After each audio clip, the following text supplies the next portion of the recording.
Hello friends, my self CA याचना मुथा भूरट। हम कर रहे थे जीएसटी का quick revision with the summary book. ये जो समरी बुक आपके पास, जिसके पास नहीं है प्लीज डाउनलोड कर दो वेबसाइट से जाके www.icaleague.com। इसके अलावा कस्टम्स और जीएसटी के question bank plus list of sections मैंने वहां पे अपलोड कर दिए, वो भी आप वहां से चेक कर सकते हो। ये सीरीज ऑफ वीडियो देख रहे हैं, this is the 10th part, 9 parts इसके पहले के जिसने नहीं देखे प्लीज देख लो।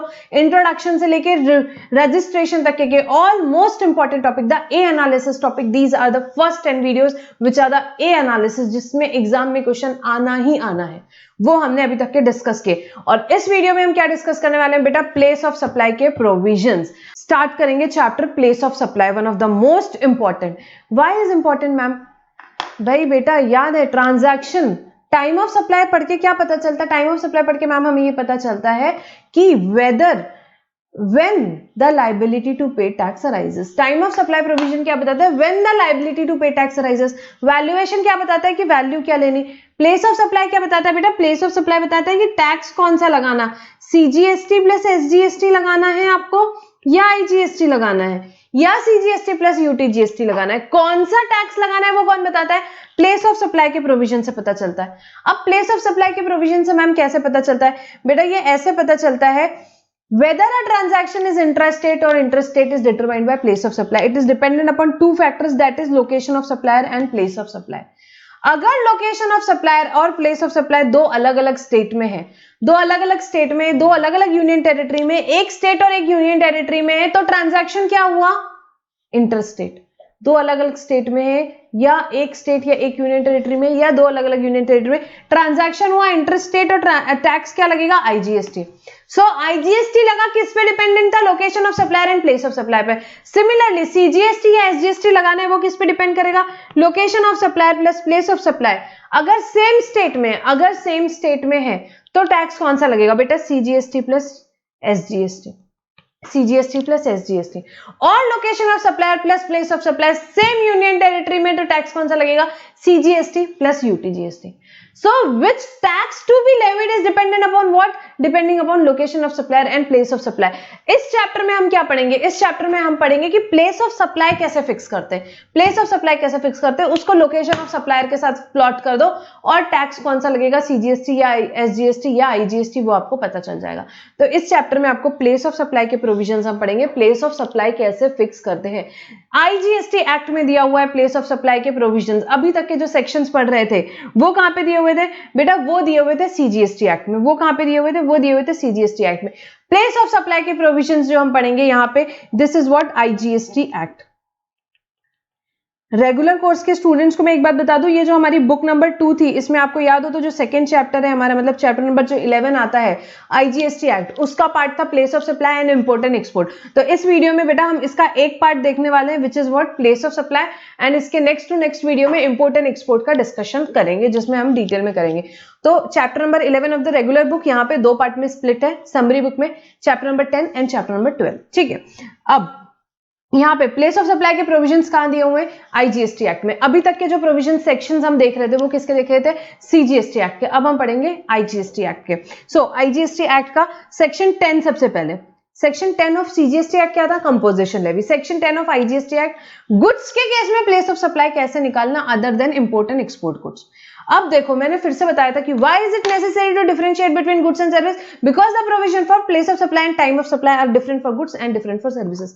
तो सबसे पहले गुड्स के केस में पढ़ेंगे प्लेस ऑफ सप्लाई के provision other than import and export. मतलब डोमेस्टिक गुड सप्लाई कर रहे हैं, मैंने यहां से गुजरात माल बेचा, तो उस केस में क्या रहेगा? प्लेस ऑफ सप्लाई, वो डिटरमाइन कर रहे हैं। ठीक है, तो where the supply involves movement of goods whether by supplier or recipient or by any other person।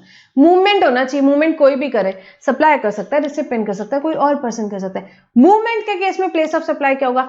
Location of goods at the time at which movement terminates for delivery to recipient. Terminate हो रहा है जहां पे delivery to recipient के लिए, जहां पे terminate हो रहा है वो क्या हो जाएगी बेटा? वो हो जाएगी आपकी place of supply. For example देखेंगे, सप्लायर मिस्टर भूरट मुंबई में, उन्होंने सेल किया, परचेसर मिस्टर बच्चन दिल्ली में है। Mr Bhurat travels and deliver jewellery to Mr Bachchan. Mr Bhurat seller जो है उन्होंने ट्रेवल किया, परचेजर के यहाँ पे ज्वेलरी डिलीवर की।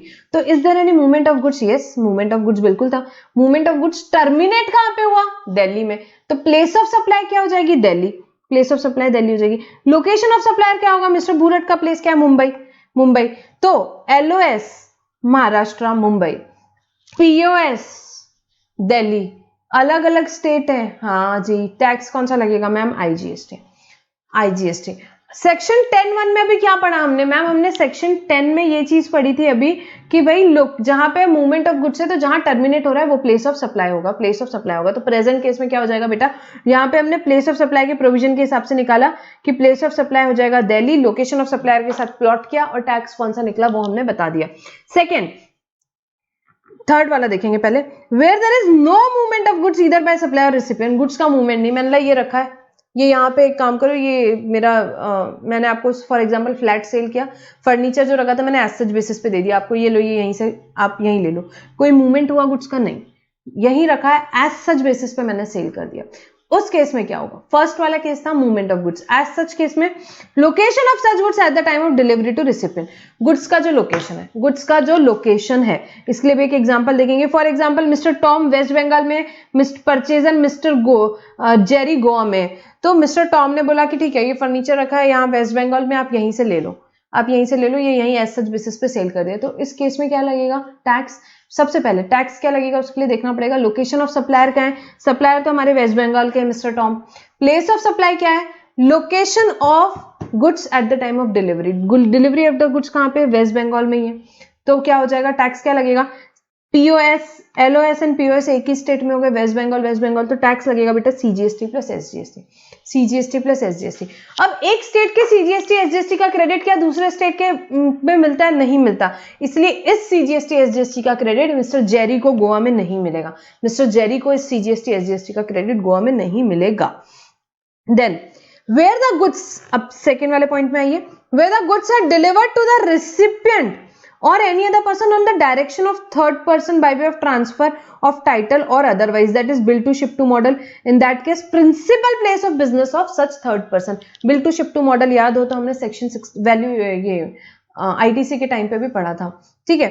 तो principal place of business of third person, अब ये क्या बोलना चाह रहा है, bill to ship to scenario में क्या होगा, एग्जाम्पल से देखते हैं।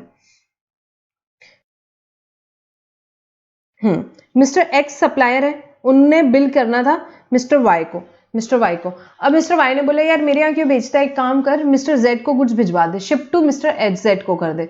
तो आपने क्या किया, आपने मिस्टर जेड को यहाँ पे, ये सप्लायर है मिस्टर एक्स, ठीक है, बिल टू मिस्टर वाई को किया, अब आपने क्या किया, शिप टू मिस्टर जेड को कर दिया, शिप टू मिस्टर जेड को कर दिया। इसमें ITC का क्रेडिट किसको मिलेगा, याद हो तो ITC के चैप्टर हमने पढ़ा किसको मिलेगा, मिस्टर वाई को मिलेगा, Mr Y, it will be deemed to be received by Mr Y, अपन ने सेक्शन 16 में पढ़ा था, ठीक है।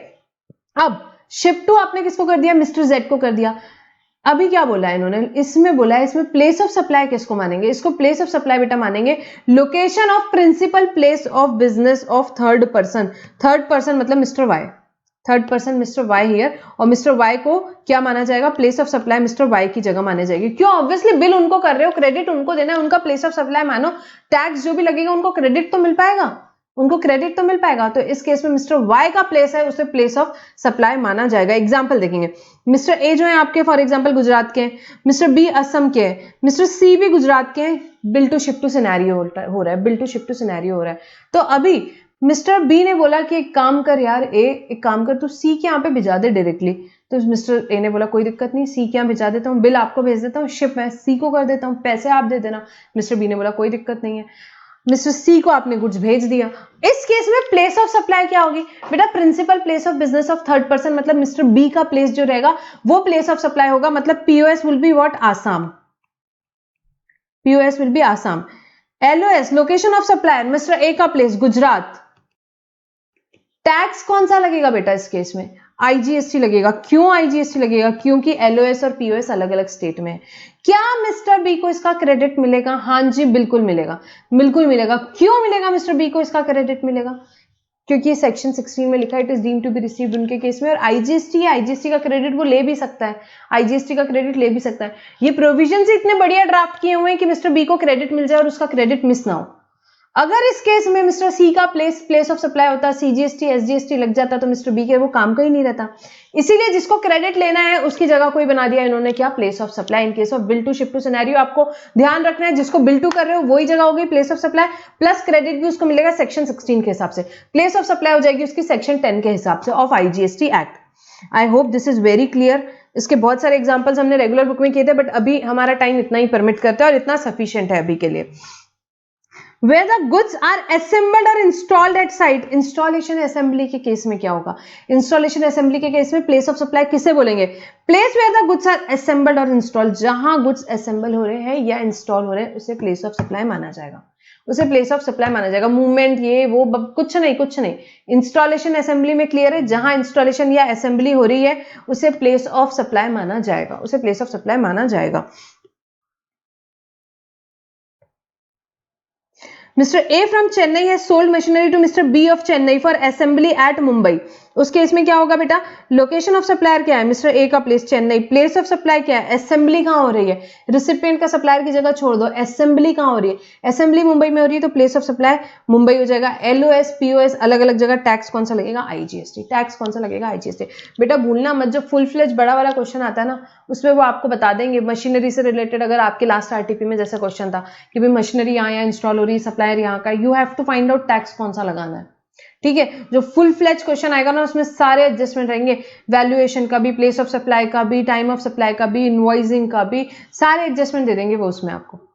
सप्लाई है कि नहीं, मिक्स्ड एंड कंपोजिट सप्लाई, इतना मिला के क्वेश्चन आने के चांसेस है 80% जो फुल फ्लेज क्वेश्चन आता है, ठीक है।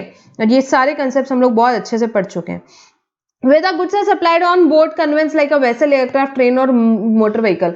अब मैंने चार्जर खरीदा कब, जब मेरी फ्लाइट जा रही थी, कहां से, दिल्ली टू मुंबई मेरी फ्लाइट जा रही थी, दिल्ली में मैं बैठा मैंने चार्जर खरीदा, तो उसका प्लेस ऑफ सप्लाई क्या रहेगा, उसका प्लेस ऑफ सप्लाई क्या रहेगा। क्या मैं नीचे उतर के देखूंगी पलट के, अच्छा जयपुर जा रहा है, ठीक है जयपुर रख दे प्लेस ऑफ सप्लाई, नहीं ऐसा नहीं करूंगी। प्लेस ऑफ सप्लाई जब ऑन बोर्ड आपको गुड्स दिया जाता है उसका क्या होता है, place where such goods are taken on board on the conveyance. Conveyance में जब लिया, मतलब कि for example Delhi to Mumbai flight जा रही है, दिल्ली में उन्होंने चार्जर ऑन बोर्ड लिए होंगे तो दिल्ली हो जाएगी प्लेस ऑफ सप्लाई, ठीक है, दिल्ली हो जाएगी प्लेस ऑफ सप्लाई। ये देखो यहाँ पे सिमिलर एग्जांपल है, mister Tom is travelling from Delhi to Mumbai in Jet who has registered office in Delhi, अब जेट तो है नहीं, ठीक है। He desires to watch a movie during the journey by making necessary payment, in this case LOS this Delhi, POS is Delhi, CGST plus SGST लगेगा, CGST plus SGST लगेगा उसको, ठीक है। तो ऑन बोर्ड कन्वेंस का हो गया ये। दिस इज रिगार्डिंग व्हाट बेटा, place of supply of goods, place of supply of goods. Movement है तो जहां मूवमेंट टर्मिनेट हो रहा है, डिलीवरी किया तो जहां पे डिलीवरी की उस टाइम पे जहां गुड्स था वो हो जाएगा place of supply. Bill to ship to scenario में जिसको बिल टू कर रहे हो वो हो जाएगा आपका place of supply. Assembly installation के केस में जहां असेंबली इंस्टॉलेशन हो रहा है। ऑन बोर्ड कन्वेंस है आपका, वेसल हो सकता है, एयरक्राफ्ट हो सकती है, ट्रेन हो सकता है, मोटर व्हीकल हो सकता है, तो जब गुड्स को बोर्ड पे लिया वो हो जाएगा प्लेस ऑफ सप्लाई। इस प्रोविजन से आप क्या निकालोगे बेटा, इस प्रोविजन से आप निकालोगे प्लेस ऑफ सप्लाई, इसको लोकेशन ऑफ सप्लायर के साथ प्लॉट करोगे और टैक्स निकालोगे, सीजीएसटी एसजीएसटी लगेगा कि आईजीएसटी लगेगा। तो ये था section number 10 which is regarding what, goods के केस में place of supply, place of supply in case of goods, place of supply in case of goods other than imported and exported goods. अब ma'am what about imported exported goods, बहुत ही simple है उस case में। तो in case of goods imported or exported from India, place of supply determined by section 11 of IGST Act. section 11 of IGST क्या बोलता है, in case of import place of supply simple है, location of importer हो जाएगा, location of importer हो जाएगा, और export के केस में location outside India place of supply हो जाएगा, प्लेस ऑफ सप्लाई हो जाएगा, ठीक है। और मैं आपको बता दूं इंपोर्ट एक्सपोर्ट के केस में हमेशा transaction is treated as interested, transaction is treated as interested. और एक्सपोर्ट के केस में या इंपोर्ट के केस में टैक्स कौन सा लगता है, टैक्स बेटा लगता है सिर्फ आईजीएसटी, सीजीएसटी प्लस एसजीएसटी कभी भी नहीं लगेगा। क्यों, क्योंकि उसको हमेशा इंटरस्टेट ट्रीट किया गया है।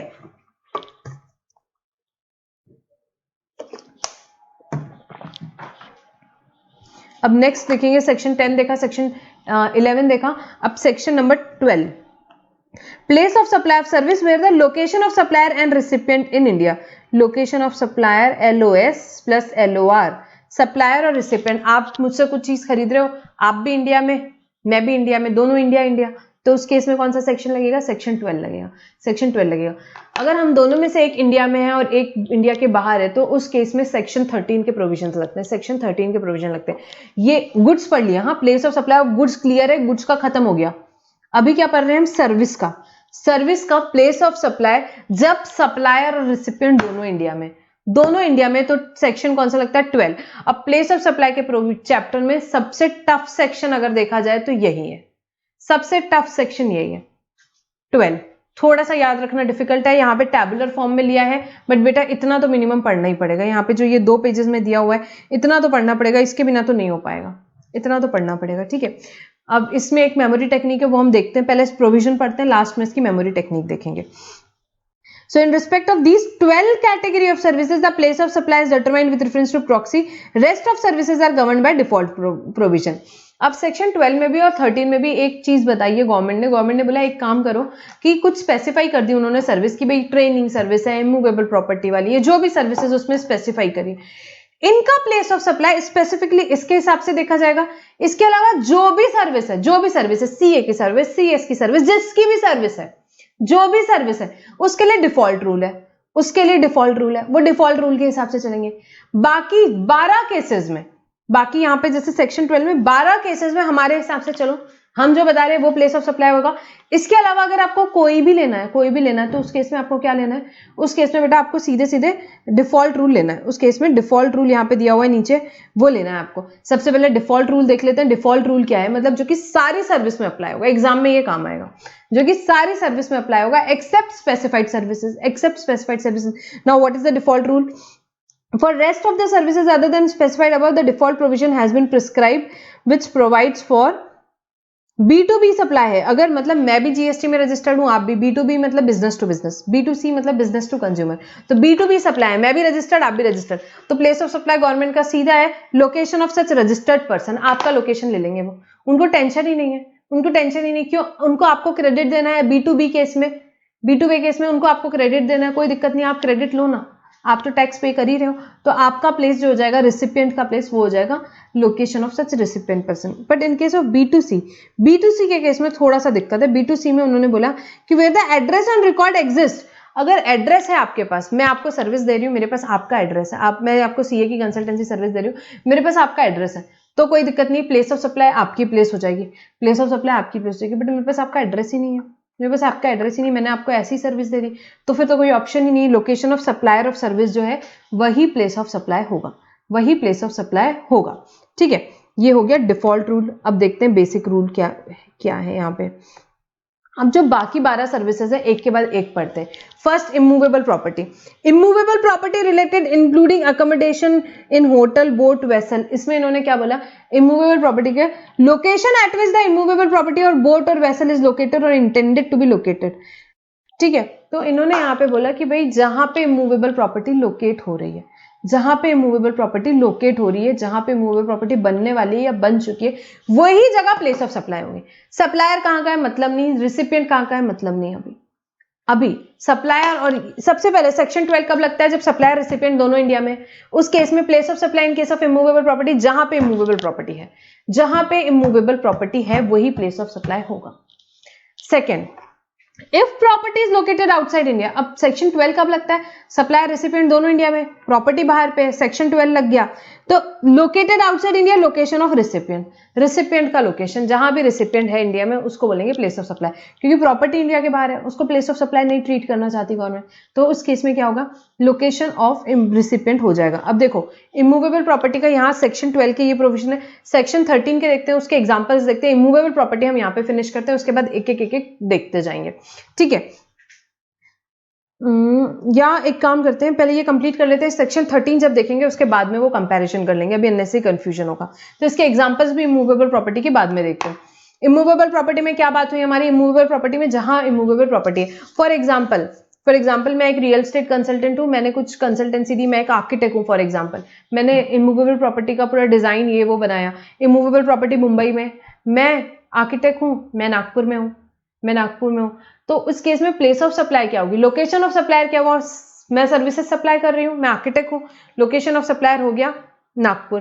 प्लेस ऑफ सप्लाई क्या होगा? जहां इमूवेबल प्रॉपर्टी है, इमूवेबल प्रॉपर्टी कहां है? मुंबई में, तो प्लेस ऑफ सप्लाई हो जाएगा मुंबई में। अभी क्योंकि ये दोनों सेम स्टेट में, तो टैक्स क्या लग जाएगा? CGST plus SGST। अगर मैं आर्किटेक्ट हूं, मैं सूरत में रहती, तो location of supply Surat, place of supply Mumbai, जहां इमूवेबल प्रॉपर्टी, बाकी कोई मतलब नहीं। जहां इमूवेबल प्रॉपर्टी के केस में जहां इमूवेबल प्रॉपर्टी है, ठीक है। अब इमूवेबल प्रॉपर्टी अगर इंडिया के बाहर है तो प्लेस ऑफ सप्लाई भी इंडिया के बाहर फिक्स हो जाएगा। इसके एग्जांपल हम बाद में देखते हैं। इफ द इमूवेबल प्रॉपर्टी और boat vessel is located in more than one state, तो हर स्टेट को प्रोपोर्शन में हो जाएगा। ठीक है। नेक्स्ट है इमूवेबल प्रॉपर्टी रिलेटेड सर्विसेज, देख लिया हमने सेक्शन 12 की। नेक्स्ट है फोन बफरिंग केसेस, PHBFR, ये अपनी मेमोरी टेक्निक है, PHBFR phone buffering cases. P stands for personal grooming, H stands for health services, B stands for beauty treatment, F stands for fitness, R stands for restaurant and catering services. मतलब ये performance based service है, जहां पे मुझे चाहिए भाई personal grooming करने के लिए, हेल्थ सर्विस, ब्यूटी ट्रीटमेंट करने के लिए मुझे पर्सनली वो इंसान चाहिए। फिटनेस की सर्विसेज हुई, जिम से रिलेटेड होगी, रेस्टोरेंट कैटरिंग सर्विसेज, मुझे वो चाहिए। Phone buffering cases, PHBFR performance based services है। इस केस में प्लेस ऑफ सप्लाई क्या होगा? जहां पे वो सर्विसेज एक्चुअली परफॉर्म हुई, जहां पे वो सर्विसेज एक्चुअली परफॉर्म हुई। ब्यूटी ट्रीटमेंट के लिए आप गए, जहां पे वो सर्विस परफॉर्म हुई। आपने बाल कटवाने के लिए गया, हेयर कट सर्विसेज ली, जहां पे एक्चुअल हेयर कट हुआ, वो आपकी प्लेस ऑफ सप्लाई होगी। फॉर एग्जांपल आपका हेयर स्टाइलिस्ट आया गोवा से, आपकी वेडिंग है, वो आप कर रहे हो कहीं केरला में, तो उसने आपकी हेयर कटिंग और वेडिंग से रिलेटेड सारी प्रिपरेशंस आपको तैयार व्यार किया, कहाँ? केरला में। तो प्लेस ऑफ सप्लाई क्या हो जाएगा बेटा? केरला हो जाएगा। आपका जो सप्लायर था, हेयर स्टाइलिस्ट था, वो ब्यूटिशियन थी, वो कहां से आई थी? गोवा से। तो location of supplier Goa, place of supply Kerala. Tax कौन सा लगेगा? IGST। टैक्स कौन सा लगेगा? IGST। तो इन केसेस में, PHBFR केसेस में प्लेस ऑफ सप्लाई क्या होगा? जहां सर्विसेज परफॉर्म हुई, जहां सर्विसेज परफॉर्म हुई। ठीक है। Then training and performance appraisal. Training and performance appraisal जो है वो क्या है? अगर ट्रेनिंग, मैं आपको ट्रेनिंग दे रही हूँ, मैं फॉर एग्जांपल कोई चार्टर्ड अकाउंटेंट का ग्रुप है, मैं उनको ट्रेनिंग देती हूँ, तो जनरली जब मैं चार्टर्ड अकाउंटेंट्स को ट्रेनिंग देती हूँ तो वो B2B होता है। क्यों? मैं भी GST में रजिस्टर्ड, वो भी GST में रजिस्टर्ड। उस केस में प्लेस ऑफ सप्लाई क्या होता है? Location of such registered person, उनका जो भी प्लेस ऑफ सप्लाई होगा। कोई चेन्नई से आ रहा है ट्रेनिंग के लिए, कोई अहमदाबाद से आ रहा है। जब ट्रेनिंग्स होती है, अलग अलग पार्ट ऑफ इंडिया से लोग आते हैं, वहां पे मैं ट्रेनिंग कंडक्ट करती हूँ, तो उस केस में मुझे B2B सप्लाई होता है, तो मुझे उनका लोकेशन जो होता है वो प्लेस ऑफ सप्लाई होती है। क्यों गवर्नमेंट ने ऐसा किया? ताकि उनको क्रेडिट मिल सके, ताकि उनको क्रेडिट मिल सके। तो location of such registered person, तो जो चेन्नई से आ रहा है तो मैं उसका प्लेस ऑफ सप्लाई चेन्नई डालूंगी। लोकेशन ऑफ सप्लाई मुंबई हो गया, टैक्स कौन सा लगेगा? IGST में। जो मुंबई से आ रहा है मैं उसको CGST SGST लगाऊंगी, उसको कोई टेंशन नहीं, उसको क्रेडिट मिल जाएगा। B2B के केस में। पर अगर मैं आप लोगों को सर्विस दे रही हूँ, B2C, स्टूडेंट्स आ रहे हैं, स्टूडेंट्स की क्लास चल रही है, तो उस केस में गवर्नमेंट को कुछ नहीं। उस केस में place of supply where the services are actually performed, जहां सर्विसेज परफॉर्म हो रही है। तो अगर मैं भी मुंबई में हूँ, स्टूडेंट्स भी मुंबई के हैं, जहां पे सर्विस भी मुंबई में परफॉर्म हो रही है, तो सर्विस जहां परफॉर्म हो रही है वो प्लेस ऑफ सप्लाई हो गई। मैं जहां मुंबई की हूँ, लोकेशन ऑफ सप्लायर हो गया। टैक्स कौन सा लगेगा? CGST plus SGST। CGST plus SGST in case of what? Training and performance services. आपको क्या देखना है? ये सर्विसेज B2B है या B2C है? B2B है या B2C है? ठीक है। देन एडमिशन के केस में, एडमिशन टू अ इवेंट, जहां पे इवेंट हो रहा है, place where the event is actually held और द पार्क और अदर प्लेसेस लोकेटेड, या जहां पे पार्क या अदर प्लेस लोकेटेड है वो। Then organisation of event including ancillary services, assigning of sponsorship to such event. अब इसमें भी देखना है आपको B2B है या B2C है।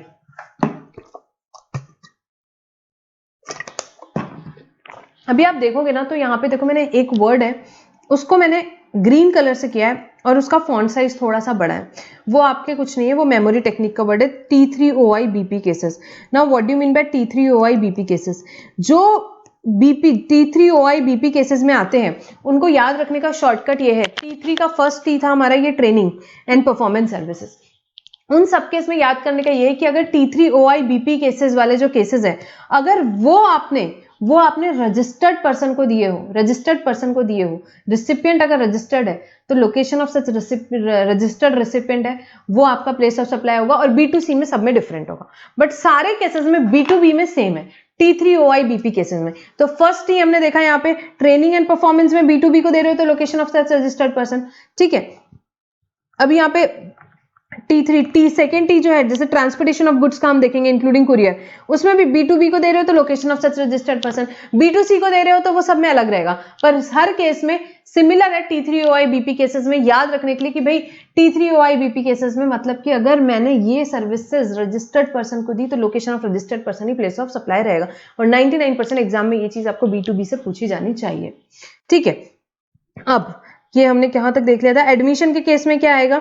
एडमिशन के केस में where the event is actually held, जहां पे इवेंट एक्चुअली हेल्ड हो रहा है। ऑर्गेनाइजेशन ऑफ इवेंट के केस में क्या है? B2B रहा तो location of such registered person, T3OIBP cases में आता है ये O, T3OIBP केसेस। तो ऑर्गेनाइजेशन B2B को कर रहे हो तो सच रजिस्टर्ड पर्सन, B2C को कर रहे हो तो जहां पे इवेंट हो रहा है, जहां पे इवेंट हो रहा है। बट अगर इवेंट इंडिया के बाहर हो रहा है तो लोकेशन ऑफ रिसिपिएंट। यहाँ पे देखो 2 बार हो गया ये, अगर इवेंट इंडिया के बाहर है या बिल्डिंग इंडिया के बाहर हो रही है तो लोकेशन ऑफ रिसिपिएंट को प्लेस ऑफ सप्लाई फिक्स किया है गवर्नमेंट ने, क्योंकि इंडिया के बाहर प्लेस ऑफ सप्लाई फिक्स हुई, वो एक्सपोर्ट होने के चांसेस हो गए तो गवर्नमेंट को टैक्स नहीं भी मिल सकता है। बट सप्लाई रेसिपिएंट दोनों इंडिया के हैं तो फिर तो गवर्नमेंट लोकेशन ऑफ रेसिपिएंट को ही प्लेस ऑफ सप्लाई फिक्स करेगी। बहुत इन डेप्थ था, जिसको नहीं समझा इग्नोर करना। If the event is held in more than 1 state तो हर एक स्टेट में प्रोपोर्शन में जाएगा। देन ट्रांसपोर्टेशन ऑफ गुड्स के केस में क्या होगा, including mails and courier, B2B cases है तो location of such registered person, B2C cases है तो उस केस में जहां पे आप गुड्स हैंड ओवर कर रहे हो, जहां पे आप गुड्स क्या कर रहे हो बेटा, हैंड ओवर कर रहे हो for transportation, hand over for transportation, वो आपका प्लेस ऑफ सप्लाई हो जाएगा। देन पैसेंजर ट्रांसपोर्टेशन के केस में क्या होगा, B2B है तो अब ये देखो फिर से T3OIBP केसेस, B2B है तो location of such registered person, B2C है तो जहां पे पैसेंजर चढ़ा, embarked on a conveyance for a continuous journey, जहां पे पैसेंजर चढ़ा। फॉर एग्जाम्पल मैं मुंबई से लेके पुणे जा रही हूँ बस से, तो बस से पैसेंजर ट्रांसपोर्ट की सर्विस है, हाँ जी, तो मुंबई टू पुणे है, मैं मुंबई में एम्बार्क हुई तो प्लेस ऑफ सप्लाई क्या हो जाएगी बेटा, मुंबई हो जाएगी, प्लेस ऑफ सप्लाई मुंबई हो जाएगी।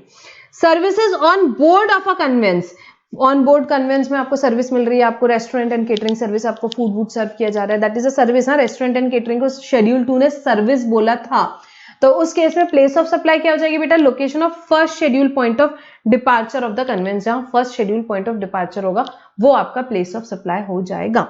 नेक्स्ट इज रिगार्डिंग बेटा banking and other financial services including stock broking. तो banking and other financial services including stock broking है तो उस केस में प्लेस ऑफ सप्लाई क्या होगा बेटा, उस केस में प्लेस ऑफ सप्लाई होगा location of recipient of service in the records of supplier.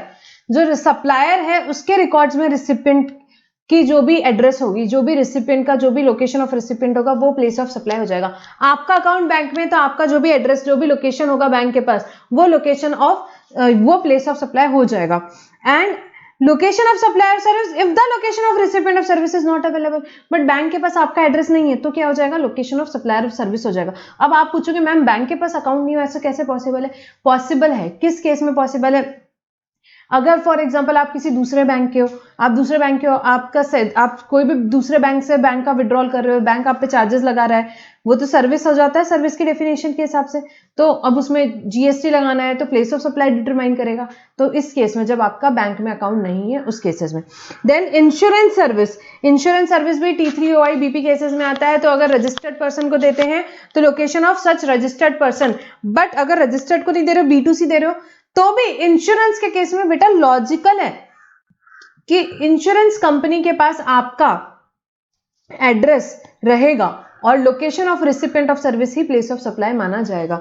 Then advertisement services अगर गवर्नमेंट को दे रहे हो, सेंट्रल गवर्नमेंट, स्टेट गवर्नमेंट, यहाँ पे जो भी गवर्नमेंट आती है उसको, और अगर कॉन्ट्रैक्ट में डिफाइंड है तो हर एक स्टेट, फॉर एग्जांपल 4-5 स्टेट्स का मिला के एक एडवर्टाइजमेंट गवर्नमेंट को दिया है तो उस केस में each of state union territory where the advertisement is broadcasted displayed run proportionate value in case of multiple state. But अगर ये क्या होगा, अगर कॉन्ट्रैक्ट के हिसाब से है तो, अगर कॉन्ट्रैक्ट के हिसाब से नहीं है, कॉन्ट्रैक्ट के हिसाब से नहीं है तो फिर इसका रूल 3 ऑफ IGST रूल्स है और हर एक केस में अलग अलग वहां दिया हुआ है, उसके हिसाब से आपको प्लेस ऑफ सप्लाई डिटरमाइन की करनी पड़ती है।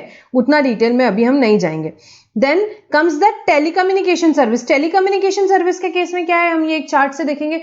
अगर आपकी टेलीकम्युनिकेशन सर्विस है, डेटा ट्रांसफर सर्विस है, fix telecommunication line, lease circuit line से दे रहे हो आप, तो लोकेशन ऑफ सच इंस्टॉलेशन, जहां भी आप कर रहे हो telecommunication service, fix lease lines है, इंटरनेट लीज लाइंस है, सर्किट केबल, डिश एंटीना है, इन सब केस में लोकेशन ऑफ सच इंस्टॉलेशन, जहां इंस्टॉलेशन हो रहा है वो प्लेस ऑफ सप्लाई होगा, वो प्लेस ऑफ सप्लाई होगा।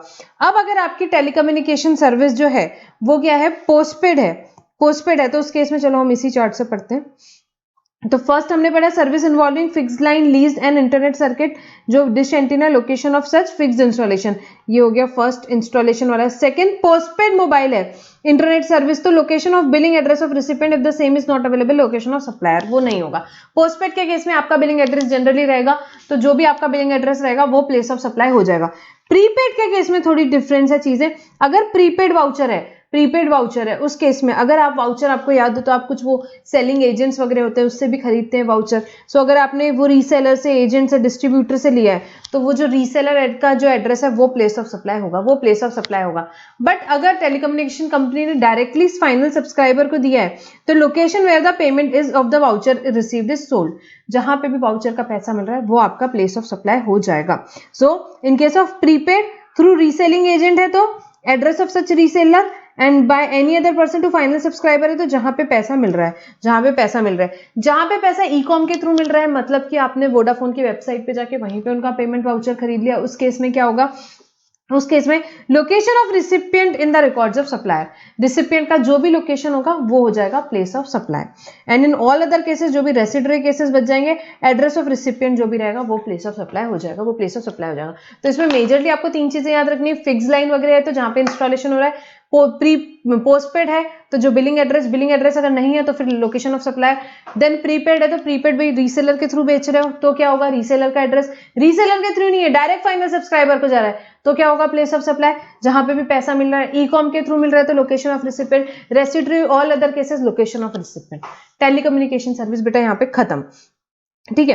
If the lease circuit install in more than one state तो proportion of value of service provided in each such state जो होगा वो आपका प्लेस ऑफ सप्लाई हो जाएगा। अब इसको याद कैसे रखना है, अब याद ऐसे रखना है बेटा, T3OI BP केसेस। अच्छा हमने यहाँ पे एक तो मिस किया, मेरे को ऐसा लगता है ट्रांसपोर्टेशन ऑफ गुड्स पढ़ा ना, ठीक है। T3OI BP केसेस मतलब T3 में 3 है, सबसे पहले training service, transportation of goods, transportation of passengers. ये तीनों में प्लेस ऑफ सप्लाई कैसे आइडेंटिफाई करेंगे, तो ट्रेनिंग वाले केस में अगर B2B है तो location of such registered person, फिर देन ट्रांसपोर्टेशन ऑफ गुड्स में B2B है तो location of such registered person, then passenger transportation में रजिस्टर्ड पर्सन है तो location of such registered person. B2B में ये हो गया, T3 हो गया। अब O is what, organisation, organisation में O ऑर्गेनाइजेशन है तो B2B है तो location of such registered person.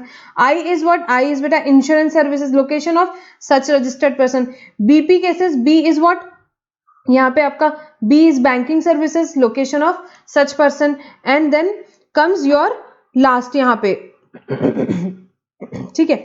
ये हमने क्या किया, T3OI जो भी BP केसेस हैं आपके, अब मैंने यहाँ पे B से समराइज किया है।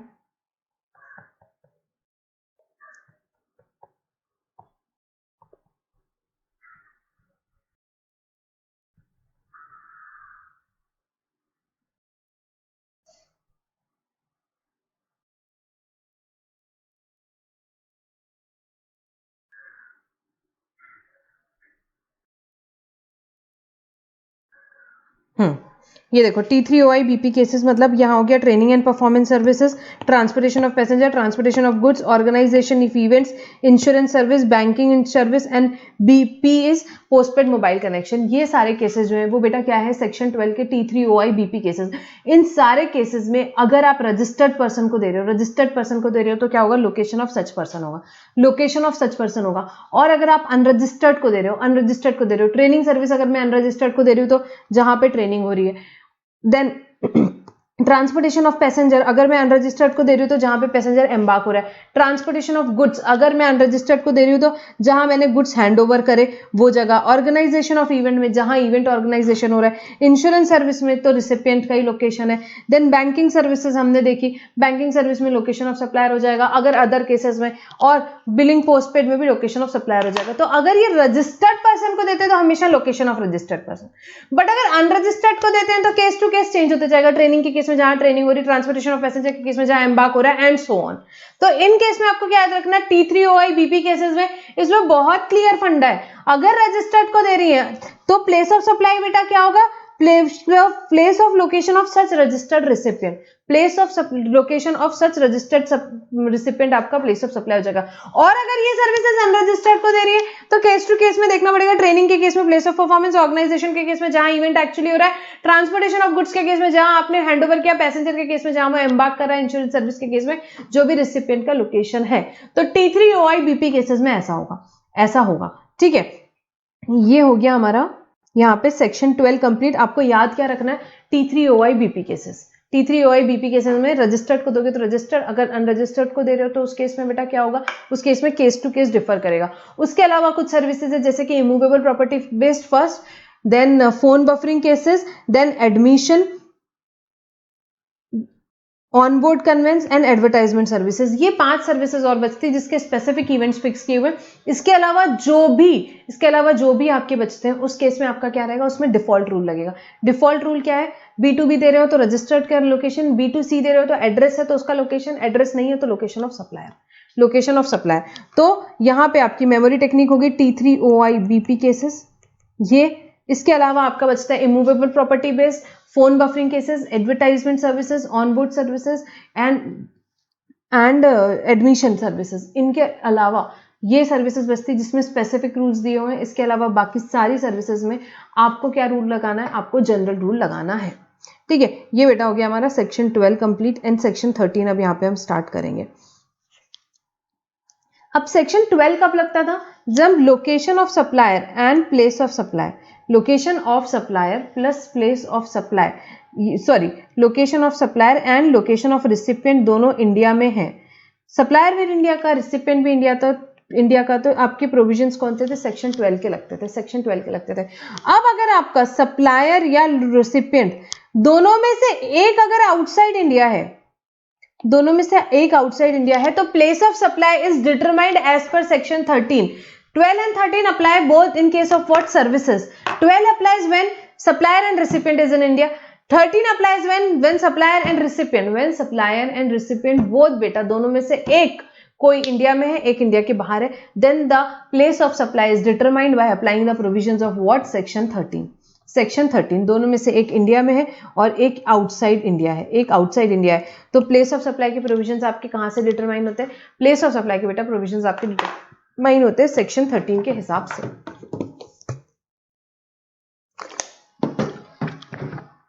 अब सेक्शन 13 में आपकी एक मेमोरी टेक्निक है PBEIT O2 cases, PB profit before earning interest and tax, आपको अगर याद हो तो PBEIT O2 केसेस। ठीक है, इसमें I पे 2 की पावर 3 पे 2, 3 एंड 2, 232 समझ लो, लास्ट के 2 ये पावर्स है। तो नॉर्मली आपको याद रखना है PBEIT O2 केसेस।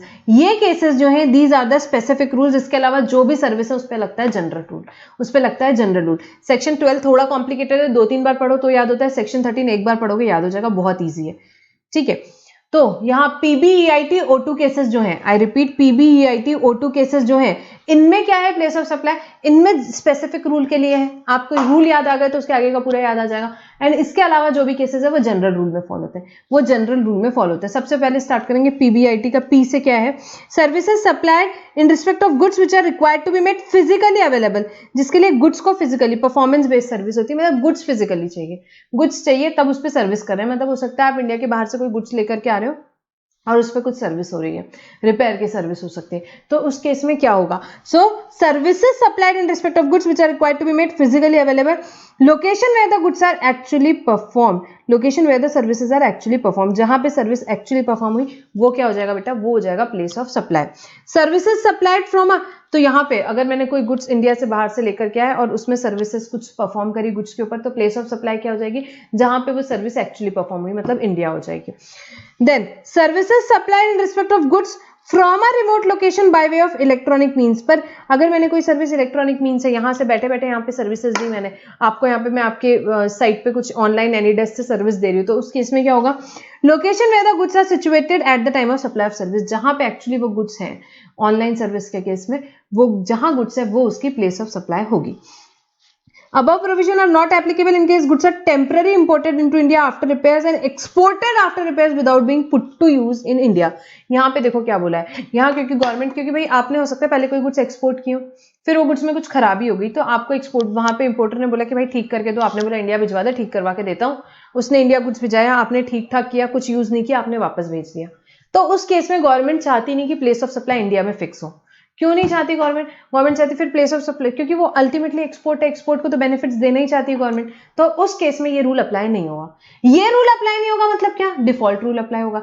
जहां पे भी स्पेसिफिक रूल अप्लाई नहीं है मतलब डिफॉल्ट रूल होगा। सेक्शन 12 में भी 13 में भी जहां स्पेसिफिक रूल नहीं लगते वहां डिफॉल्ट रूल लगते हैं। डिफॉल्ट रूल क्या बोलता है देखते हैं एक बार। Default rule for cross border supply other than 9 specified above, in case of any service place of supply is location of recipient of service, जिसको सर्विस मिल रही है वो प्लेस ऑफ सप्लाई होगी.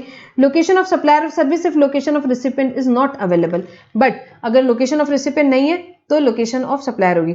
तो generally the POS is what, LOR, location of recipient. But if LOR is not available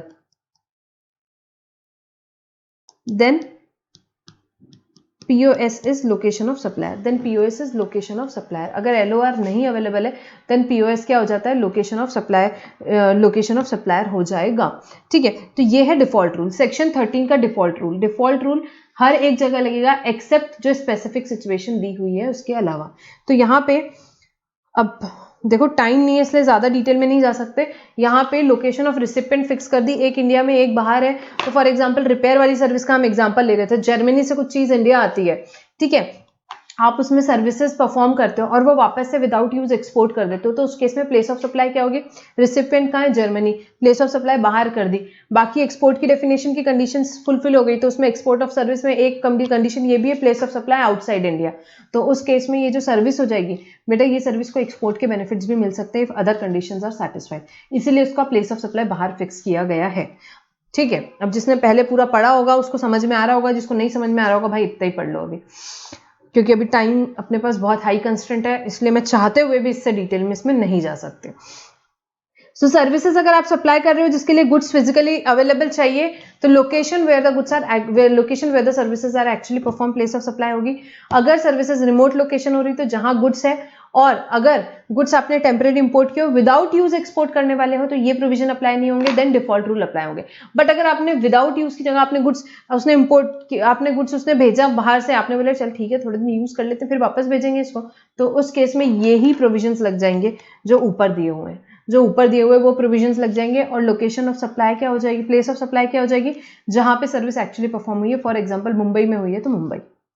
ठीक है, then services which require the physical presence of a recipient or person acting on his behalf with the supplier, place of supply is location where the services are actually performed. For example hair cutting करवानी है, अब आप India के हो, location of supplier समझ लो Singapore का है, आप सिंगापुर गए, आपने हेयर कट करवाया, तो इसमें इस केस में प्लेस ऑफ सप्लाई क्या होगी.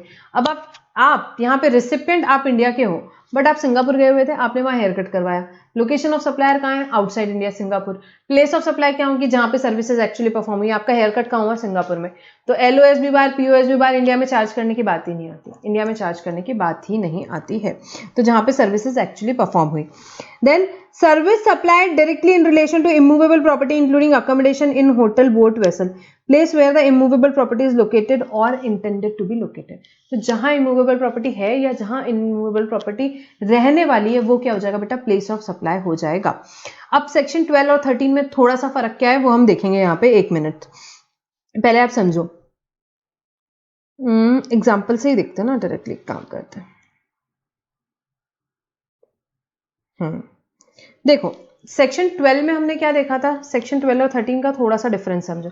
सेक्शन 12 में हमने देखा था location of supplier and location of recipient जब इंडिया में है तो सेक्शन 12 लगता है. उस केस में place of supply in case of immovable property क्या थी, जहां पे इमूवेबल प्रॉपर्टी रहेगी, जहां पे इमूवेबल प्रॉपर्टी रहेगी. बट वहां पे एक एक्सेप्शन क्या दिया हुआ था कि in case immovable property India के बाहर है तो प्लेस ऑफ सप्लाई क्या होगा, लोकेशन ऑफ रिसिपिएंट होगा, लोकेशन ऑफ रिसिपिएंट होगा. अब ठीक है, सो location of property outside India की बात कर रहे हैं हम. अगर प्रॉपर्टी आउटसाइड इंडिया, सेक्शन 13 कब लगता है, 13 जब लगता है जब सप्लायर और रिसिपिएंट दोनों में से एक इंडिया में एक इंडिया के बाहर है. ठीक है, सेक्शन 13 कब लगता है, जब सप्लायर और रिसिपिएंट दोनों में से एक इंडिया में एक इंडिया से बाहर है. 13 में बहुत क्लियर है, इमूवेबल प्रॉपर्टी के लिए एक ही लाइन लिखा है, place where the immovable property is located. जहां इमूवेबल प्रॉपर्टी है वो प्लेस ऑफ सप्लाई हो जाएगा. अब रिसिपिएंट एक इंडिया में होगा, सप्लायर बाहर होगा, रिसिपिएंट इंडिया में होगा, दोनों में से कोई एक इंडिया में एक इंडिया के बाहर है, प्लेस ऑफ सप्लाई जहां प्रॉपर्टी है. 13 बहुत क्लियर है. 12 ने एक एक्स्ट्रा बात करी. 12 ने पहले तो बोला कि हाँ जहां इमूवेबल प्रॉपर्टी है, उसके अलावा उन्होंने बोला कि बट अगर इमूवेबल प्रॉपर्टी इंडिया के बाहर है तो प्लेस ऑफ सप्लाई पर इंडिया में जहां पे रिसिपिएंट का लोकेशन है वही होगी. तो जी हाँ 12 की बात करते हैं. Location of supplier and recipient in India है तो प्लेस ऑफ सप्लाई क्या होगी, जब immovable property is outside India. In case where the immovable property is outside India then place of supply is location of recipient. Place of supply is location of recipient. But if location of supplier और recipient outside India, दोनों में से बेटा एक outside India है और एक India में है, दोनों में से एक आउटसाइड इंडिया एक इंडिया में, प्लेस ऑफ सप्लाई क्या होगा? Location of immovable property. Location of immovable property, थोड़े से एग्जांपल्स देखते हैं, आई एम डेफिनेटली श्योर इसमें थोड़ा बहुत आपको डाउट हो सकता है। अब यहाँ पे सचिन तेंदुलकर कहाँ पे? इंडिया में, ठीक है। एंड जस्टिन बीबर कहाँ पे? ये समझ लो यूएस में, ये यूएस में, ठीक है। अब सचिन तेंदुलकर ने उन्हें रेंट की, क्या? उनकी इमूवेबल प्रॉपर्टी, उनकी इमूवेबल प्रॉपर्टी। पहले तो बताओ सेक्शन 12 लगेगा कि 13? मैम 13 लगेगा। 13 क्यों लगेगा बेटा?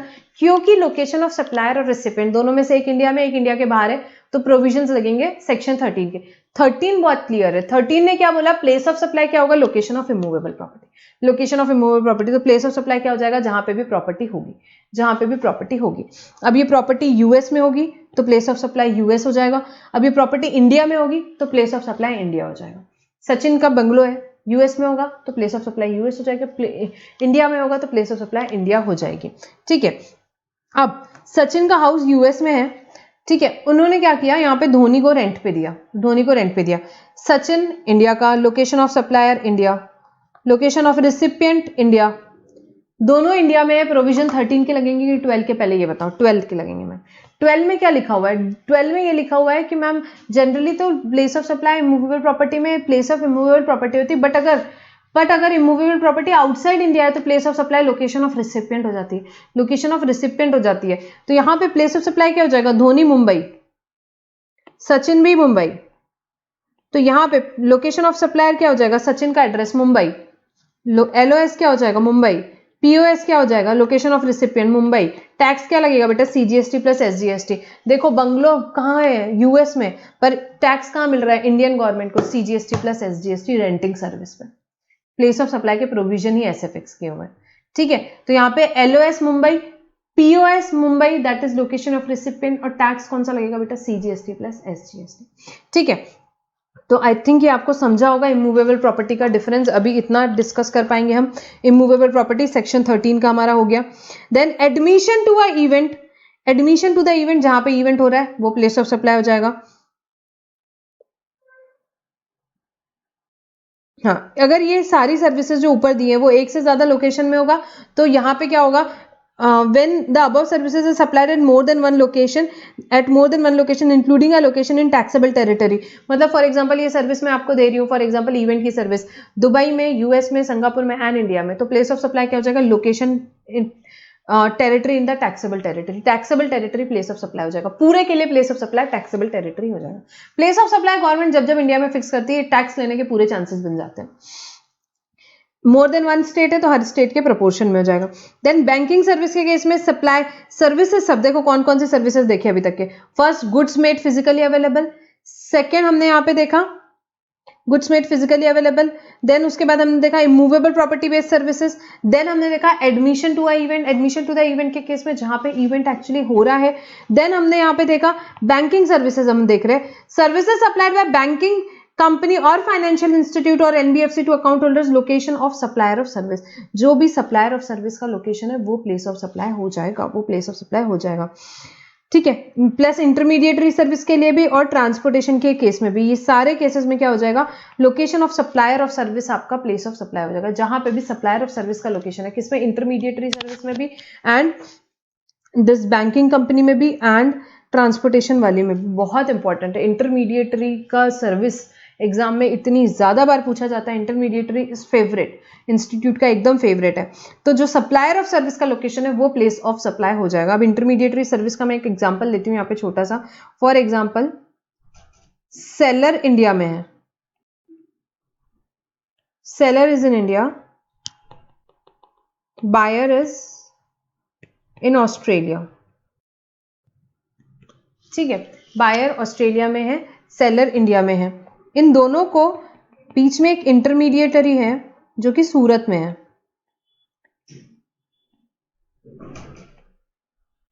इंटरमीडिएटरी इज इन सूरत। तो इंटरमीडिएटरी जो सूरत में है वो दोनों के बीच का ट्रांजैक्शन इफेक्ट करा के दे रहा है। इंटरमीडिएटरी जो सूरत में है वो दोनों के बीच का ट्रांजैक्शन इफेक्ट करा के दे रहा है। तो इंटरमीडिएटरी सर्विस का प्लेस ऑफ सप्लाई क्या होगा? इंटरमीडिएटरी सर्विस का बेटा प्लेस ऑफ सप्लाई वो होगा जहां पे 1 सेकेंड,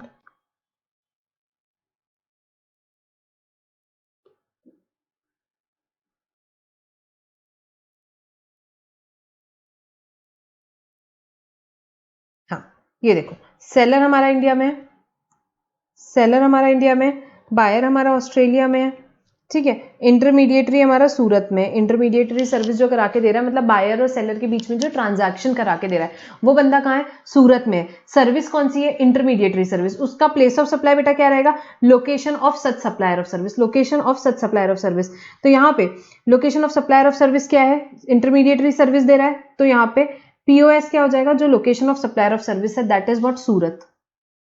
एलओएस भी वही रहेगा, सूरत। और टैक्स क्या लग जाएगा बेटा इस केस में, CGST plus SGST, CGST plus SGST.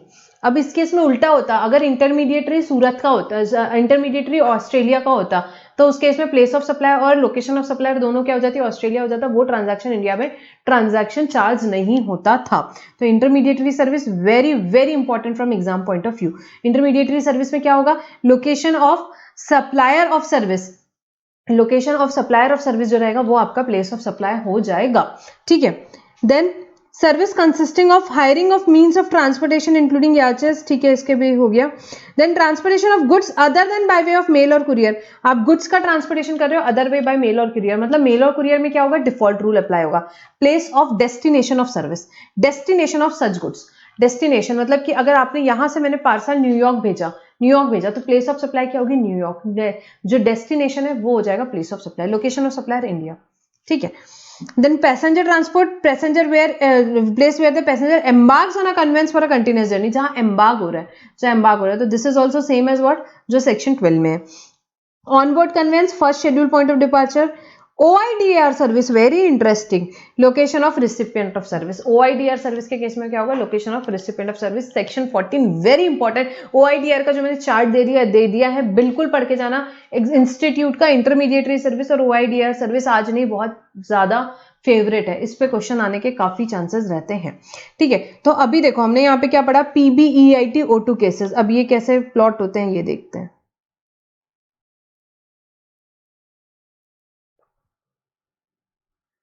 PBIT O2 cases, P is equals to performance based service. हमने देखा, हम ये रिवाइज कर रहे हैं वापस, ठीक है।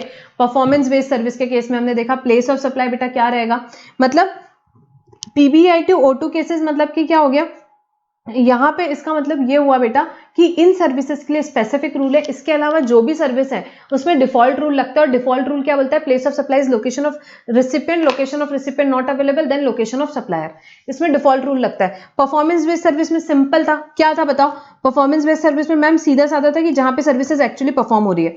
गुड्स के केस में रिमोट लोकेशन से है तो जहां पे गुड्स है वो जगह हो जाएगी, but it is not applicable in case जहां पे गुड्स इंडिया में लेकर के आए, रिपेयर किया, वापस एक्सपोर्ट कर दिया, उसमें अप्लाई नहीं होती। फर्स्ट हो गया मेरा performance based service. Second is PBEIT देख रहे थे, B is equals to banking services. Banking service के केस में बेटा हमने क्या देखा, प्लेस ऑफ सप्लाई क्या होगी, location of supplier of service, location of supplier of service.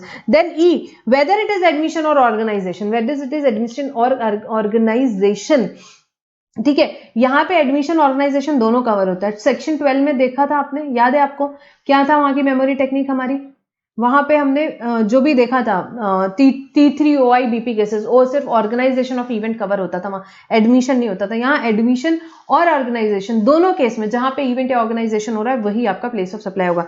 Intermediary service हमने अभी देखा क्या होगा, location of supplier of service. Immovable property based service, जहां पे इमूवेबल प्रॉपर्टी है वो। ट्रांसपोर्टेशन ऑफ गुड्स, जहां गुड्स का डेस्टिनेशन है वो। ट्रांसपोर्टेशन ऑफ पैसेंजर, मतलब कि जहां पे पैसेंजर एम्बार्क हो रहा है वो।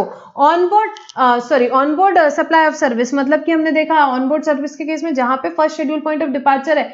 OIDR सर्विस, जो लोकेशन ऑफ रिसिपिएंट है। तो this is what, this is बेटा nothing else then P is for performance, B is for banking service, E is for event, I is for intermediary service, I is for immovable property, T is for transportation of goods, T is for transportation of passenger, O is for onboard supply of service and O is for OIDR service. PBEIT O2 cases, ये किस चीज के लिए बेटा, ये बेटा सिर्फ इस चीज के लिए कि ये इनके लिए स्पेसिफिक रूल्स है, इनके लिए स्पेसिफिक रूल्स हैं। इनके अलावा बाकी की जो भी सर्विस है उसके लिए क्या है बेटा, उसके लिए जनरल रूल लगता है, उसके लिए जनरल रूल लगता है। अब इसमें यहाँ पे एक चीज और मैं बताना चाहूंगी,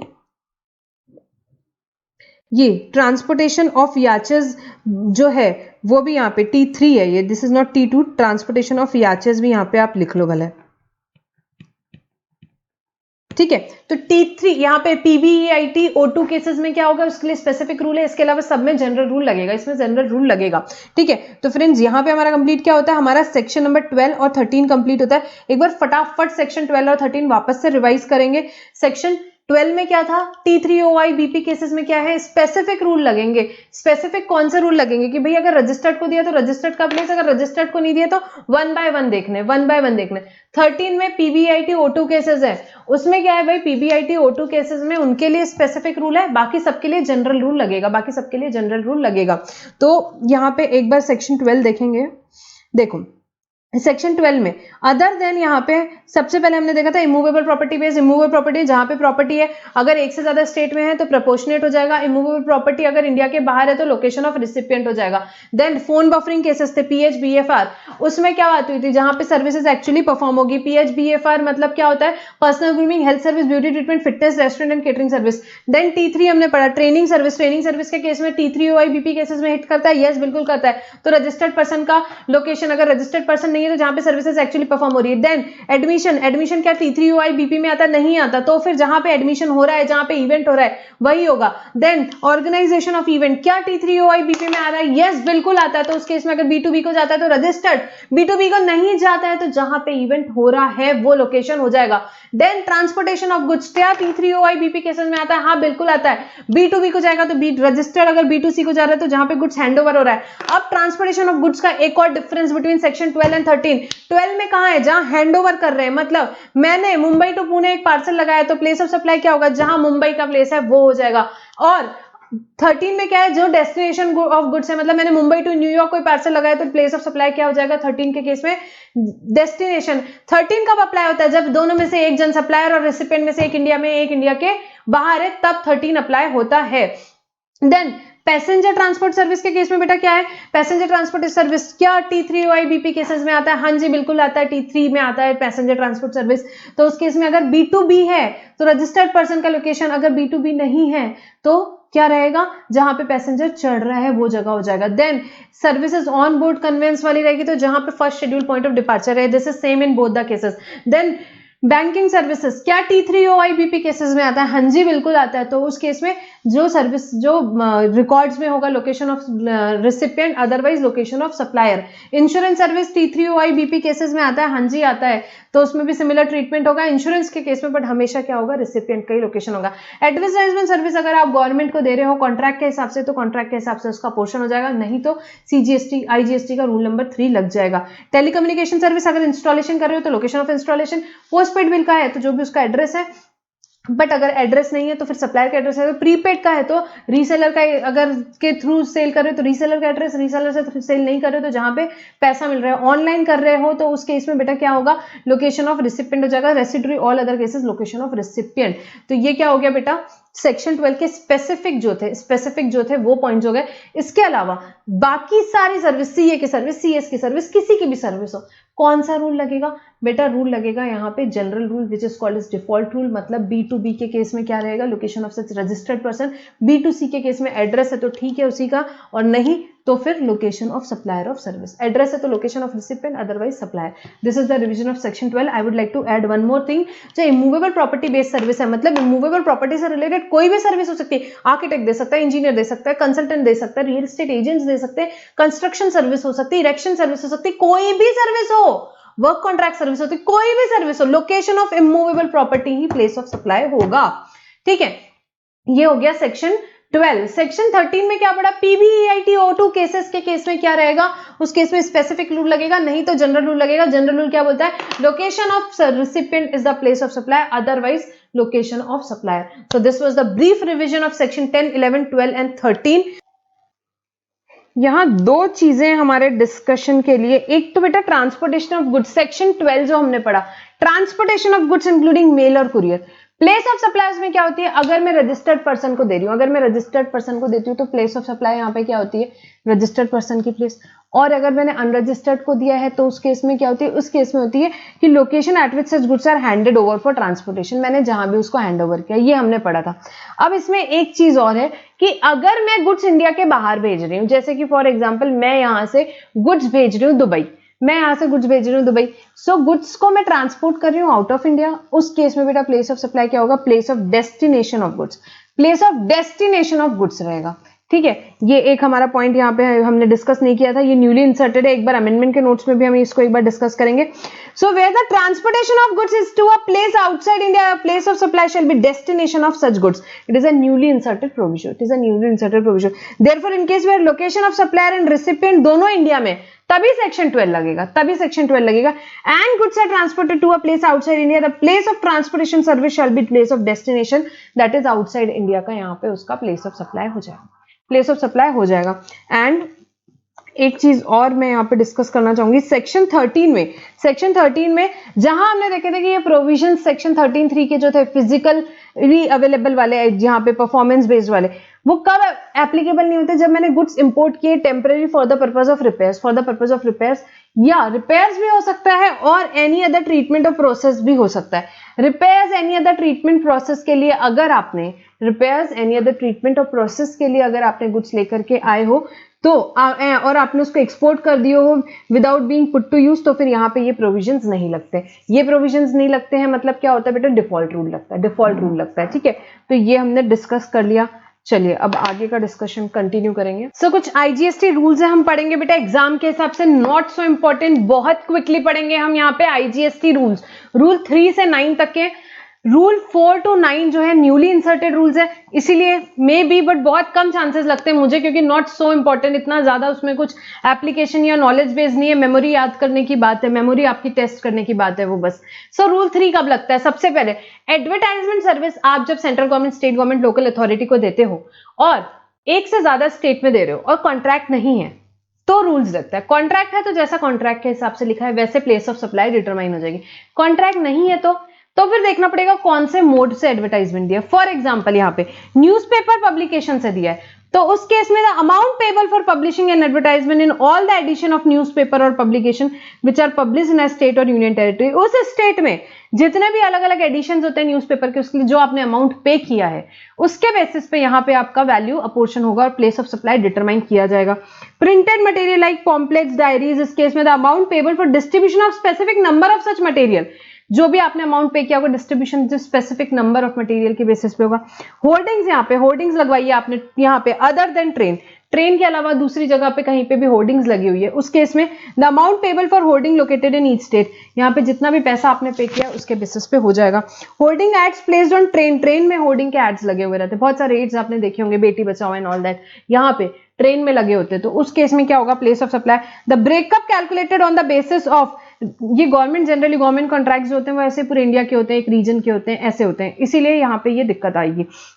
The breakup calculated on the basis of ratio of length of railway track in each state for that train of the amount payable for such advertisement। तो लेंथ ऑफ रेलवे ट्रैक आपको देखना है हर एक स्टेट में, वो जो train जा रही है स्पेसिफिकली उसका लेंथ ऑफ रेलवे ट्रैक हर एक स्टेट में क्या आता है, उसके हिसाब से प्लेस ऑफ सप्लाई डिटरमाइन करेंगे। आप समझ ही गए होंगे, एग्जाम में आने के चांसेस कम है।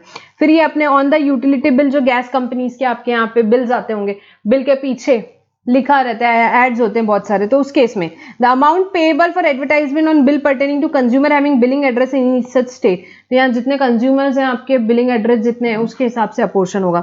एड्स, रेलवे टिकट के पीछे आप देखो बहुत सारे एड्स रहते हैं।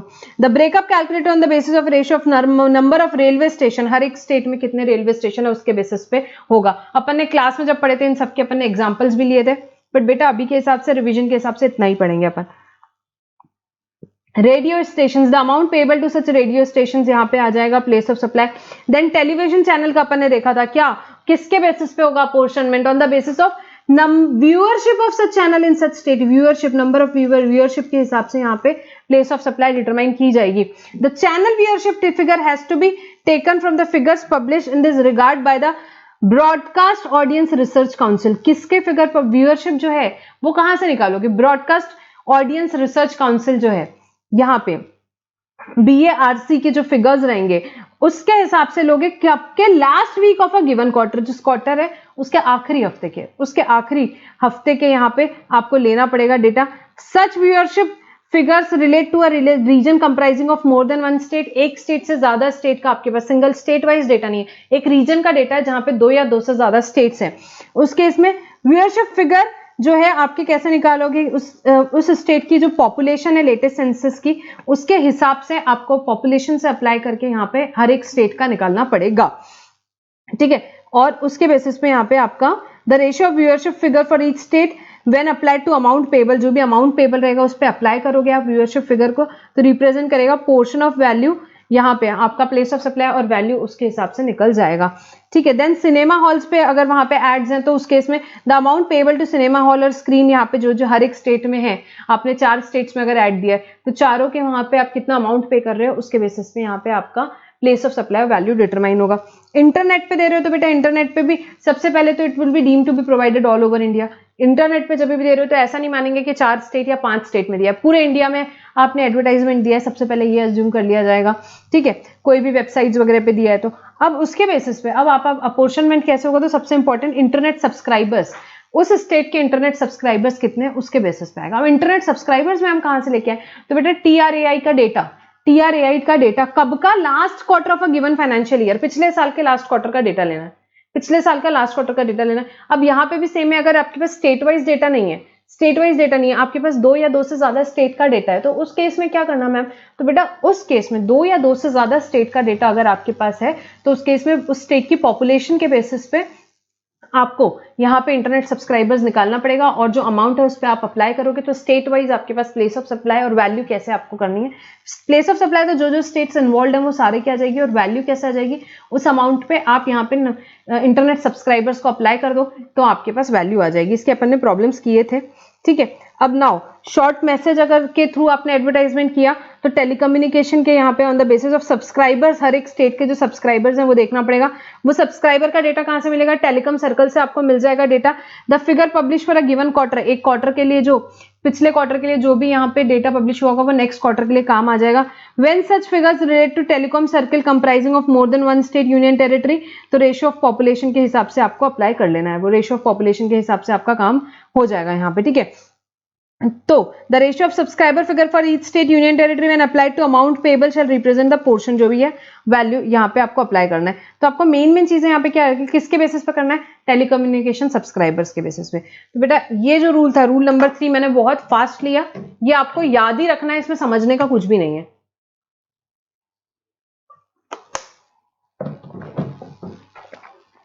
इसमें समझने का कुछ भी नहीं है। अब इसके बाद कुछ नए रूल्स इंसर्ट हुए 4 to 9, वो हम देखेंगे क्या है।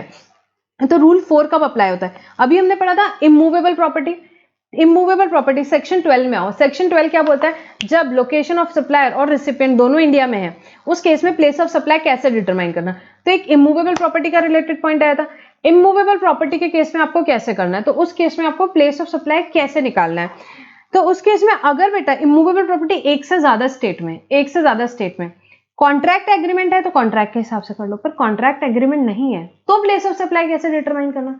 तो अगर सर्विस अकोमोडेशन से रिलेटेड है, अगर सर्विस अकोमोडेशन लॉजिंग से रिलेटेड है तो आपको कैसे करना है, number of night stay in such property. For example Taj में आप जाके 3 दिन रुके हो, 2 दिन आप दिल्ली में रुके हो, 1 दिन आप बॉम्बे में रुके हो, तो उस केस में आपका 2:1 in the union territory of Delhi and 1 in the Maharashtra, 2:1 के रेशियो में यहाँ पे आपका आ जाएगा क्या वैल्यू, और place of supply would be the union territory of Delhi and state of Maharashtra.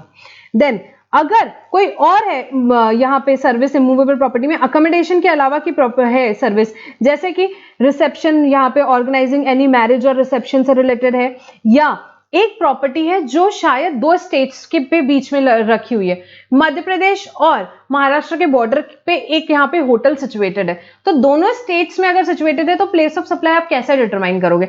तो उस केस में एरिया ऑफ इमूवेबल प्रॉपर्टी, दोनों महाराष्ट्र में कितना एरिया आता है और एमपी में कितना एरिया आता है, उसके बेसिस पे आपका प्लेस ऑफ सप्लाई डिटरमाइन हो जाएगा। And service ancillary to the above, so area of immovable property के बेसिस पे हो जाएगा। And last lodging accommodation by hotel, house boat और वेसल। अगर हाउस बोट और वेसल है, आपकी हाउस बोट और वेसल है 2 स्टेट्स के बीच में चल रही है, तो उस केस में आपका प्लेस ऑफ सप्लाई क्या होगा, वो दोनों स्टेट्स होंगे। वैल्यू कैसे आप डिटरमाइन करोगे, दोनों स्टेट्स में कितना टाइम स्पेंड किया उस वेसल ने, time spend by the boat vessel in such state union territory to be determined on the basis of declaration made by service provider, जो भी डिक्लेरेशन सर्विस प्रोवाइडर करता है। अब बेटा इसमें ये चीज याद रखना है, ये कब अप्लाई हो रहा है, इमूवेबल प्रॉपर्टी की सर्विस आप एक से ज्यादा स्टेट में दे रहे हो और अगर आपका कॉन्ट्रैक्ट नहीं है, यहाँ पे कॉन्ट्रैक्ट नहीं है तो क्या अप्लाई होगा, तो ये रूल 4 अप्लाई होगा।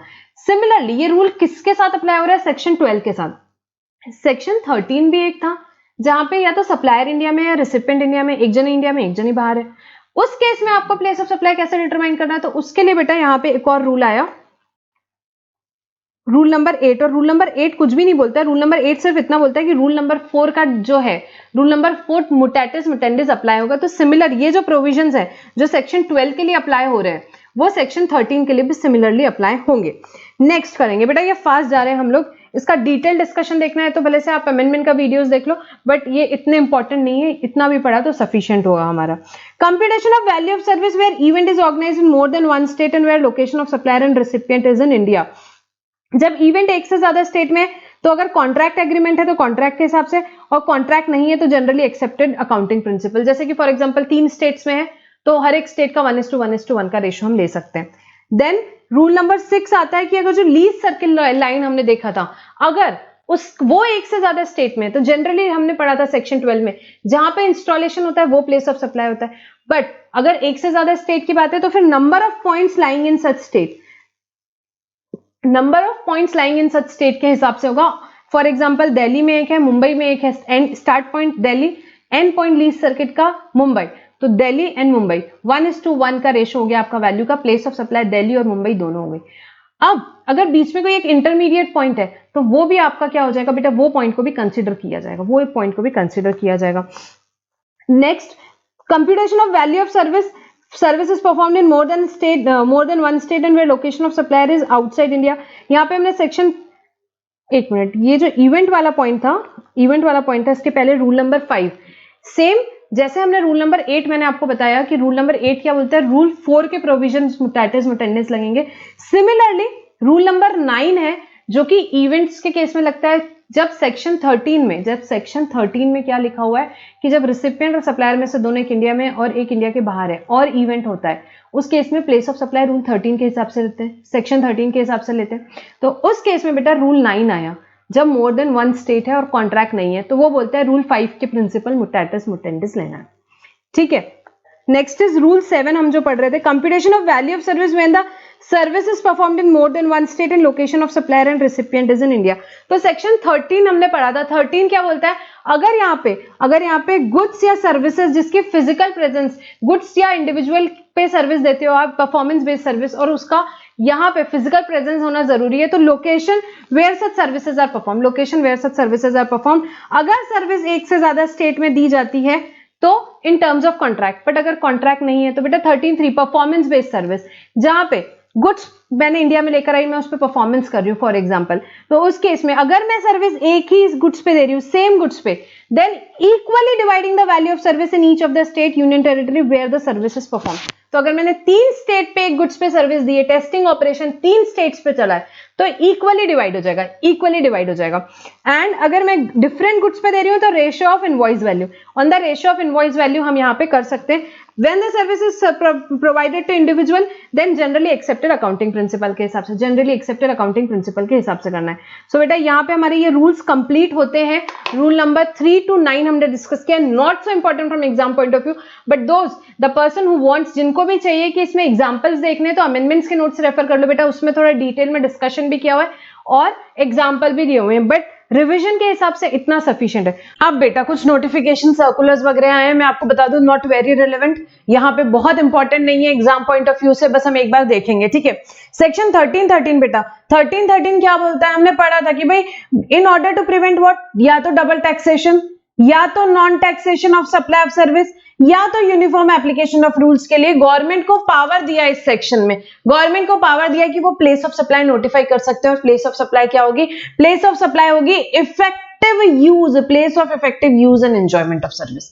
किस चीज के लिए, अगर यहाँ पे लग रहा है गवर्नमेंट को डबल टैक्सेशन हो रहा है या कोई नॉन टैक्सेशन हो रहा है किसी सर्विस का, या यूनिफॉर्मली अप्लाई करना है रूल यहाँ पे इंटरनेशनल लेवल पे, उस केस में बेटा गवर्नमेंट क्या कर सकती है, यहाँ पे गवर्नमेंट नोटिफाई कर सकती है कोई भी सर्विस जिसका प्लेस ऑफ सप्लाई रहेगा place of effective use and enjoyment of service. इसके अंडर गवर्नमेंट ने कुछ नोटिफिकेशन, सेक्शन 13 के अंदर कुछ नोटिफिकेशन लाए।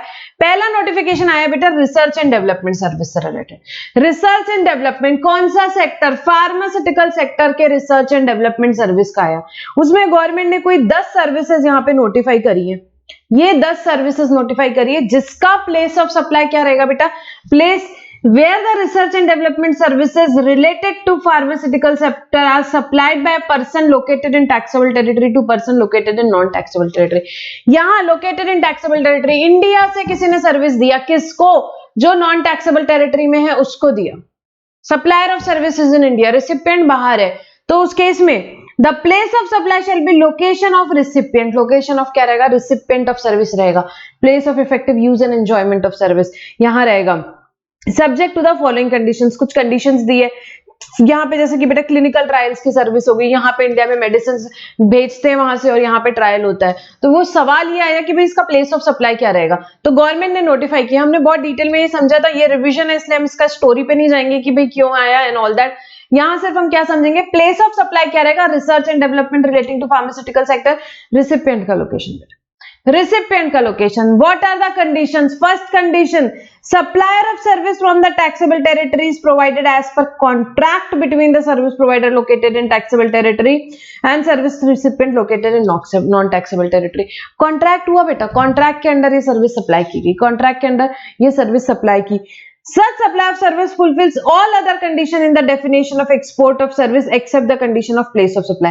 Export of service में जो बाकी की condition है export की definition में, वो सारी fulfill होनी चाहिए, वो सारी fulfill होनी चाहिए except place of supply. Place of supply की condition तो यहाँ पे fulfill हो ही रही है. ठीक है, तो ये दो conditions अगर fulfill होती है तो research and development relating to pharmaceutical sector बेटा, इनमें से कोई है, यहाँ पे clinical trial है, bioanalytical studies है, ये इनमें से कोई भी है, उसका place of supply क्या होगा, place of use and effective enjoyment, that is location of recipient would be the place of supply. ठीक है, ये एक सर्विस यहाँ पे गवर्नमेंट ने भेजी. ठीक है, रिसिपिएंट कहाँ है आपका, रिसिपिएंट मैम आउटसाइड इंडिया है हमारा. सप्लायर कहाँ है, सप्लायर इंडिया में. सर्विस कौन सी, research and development of pharmaceutical sector की सर्विस है. यहाँ पे कॉन्ट्रैक्ट है, अगर अदर कंडीशंस एक्सपोर्ट की सेटिस्फाइड है तो प्लेस ऑफ सप्लाई क्या होगा, location of recipient, that is place of use and effective enjoyment of the service. ठीक है, अब ये हो गया. अब ये तो एक सर्विस नोटिफाई करी 13 के अंदर. एक और सर्विस नोटिफाई करी. सेकेंड सर्विस किससे रिलेटेड है, B2B maintenance repair and overhaul service. Supply of maintenance repair overhaul service in respect of what बेटा, in respect of aircraft engine, other aircraft component or part supplied to a person for use in the course or furtherance of business. Service कौन सी है भाई, aircraft है मेरे पास, उसका repair की बात हो रही है, इंडिगो की एयरक्राफ्ट की रिपेयर की बात हो रही है. तो यहाँ पे या रिपेयर की बात हो रही है या मेंटेनेंस की बात हो रही है या ओवरऑल सर्विस की, किससे रिलेटेड, एयरक्राफ्ट का इंजन या एयरक्राफ्ट का कोई और कंपोनेंट या पार्ट, उसके रिपेयर की सर्विस की बात हो रही है. इस केस में प्लेस ऑफ सप्लाई क्या होगी, place of recipient. Location of recipient जो रहेगी बेटा, प्लेस ऑफ सप्लाई होगी. Location of recipient place of supply होगी. ठीक है, नेक्स्ट क्लैरिफिकेशन, ये किससे रिलेटेड है देखते हैं. ये 13 के अंदर यही दो बेटा नोटिफिकेशन आए थे, एक रिसर्च एंड डेवलपमेंट सर्विस का और एक रिपेयर एंड ओवरऑल सर्विस का. प्लेस ऑफ सप्लाई क्या है, रिसिपिएंट का लोकेशन, रिसिपिएंट का लोकेशन. अब एक अगले क्लैरिफिकेशन पे चलते हैं. Clarification regarding determination of POS in case of in certain cases. First हम बात करेंगे सर्विस प्रोवाइडेड बाय पोर्ट्स जो सर्विस दे रहा है. Place of supply in respect of various cargo handling service provided by ports to client. Port बेटा बहुत सारी सर्विसेज देता है, बड़ा सिंपल सा क्लैरिफिकेशन है वैसे ये.